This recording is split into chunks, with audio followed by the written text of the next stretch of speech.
Kitabu cha Mairam Mriango 59 mstari wa kwanza hadi wa 10 nafunga. Ewe Mulungu wangu niokola kwa kula kwa maadui yangu, nichinga nao marungararao kinyume nami, niokola na ao maendao mai, nitija nalagi lolamana nizamira ili manalagi enye nguvu manatotera fujo zulu zangu. Ewe Bwana sijakosa hedu kuhinda dhambi zao sina makosa au matayari kunishambulia rungalarara ulolesho vikalasho nunisaidie. Uwe Bwana Mungu wa majeshi, Mungu wa Israeli, rungarara uadhibu watu wa mataifa gose, usionere mbazi hata mwenga wa awathirire ajanja mapanga omai nikuya kila dzulo kuna manaruro mahere kuru na kuzunguluka kaizamudzi lola pamakanwa gao manararuka manahahika mishu kula makanwani mwao pani manamba ni hani asikiraye ela uwe ewe Bwana unatseka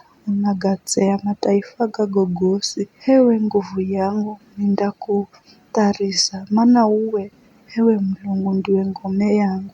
Mulungu wangu kaizamahe nzoge gasigogoma andanitangulia andanihende aniaone maadui yangu manashindwa. Usialage bule sijatwangu makasahau manguvuzo atawanye wavoromose ewe Bwana ngao yehu pa dhambi za makanwa gao pa maneno ga milomo yao ni magwirwe ni kutionya pao pa utu walana na ulongo maunenao anongenonge kahizagoro anongenonge hata masikaleko kaheri ili atu osi hata kwa mwisho wa dunia mamanye kukala Mulungu anatawala kizazi cha Jacobo.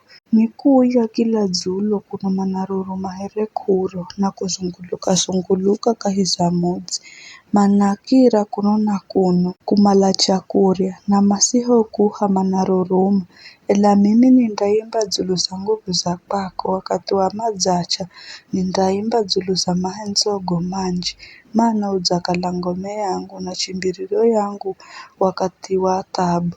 Ewe nguvu yangu nindakuimbira mataifa gasifu maana uwe ewe Mulungu ndiwe Mulungu unaonyesaye mahenzo gasigogo.